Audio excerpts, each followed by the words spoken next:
Vikings. So full disclosure, I'm a quarter Swedish, so I'm inclined to like everything the Vikings did. Just so we're clear, I know I'm biased. I just want to be open with my bias so that you know when I talk about the Vikings and the cruelty that they enacted on the world, I think it was a good thing.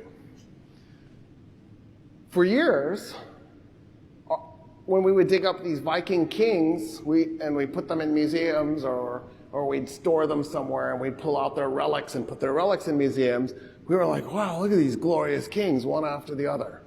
Buried with ships, buried with swords. They would sometimes sacrifice horses and bury a horse with them so that they could have a horse in the afterlife. In the 1970s, the year in my head is 79, but who knows? Don't quote me on that. There was a woman archaeologist who did something bizarre. She stuck her finger into the back of the skulls of all these Viking kings.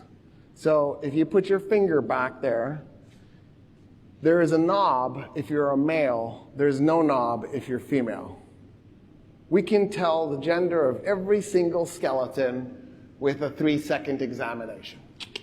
And just right there, I can feel my little, it's like a little ball at the back of a male skull, and it's missing on a female skull. And she put her finger back there. And it turned out a bunch of these Viking kings were queens. She's like, whoa, there's no little ball. What's this?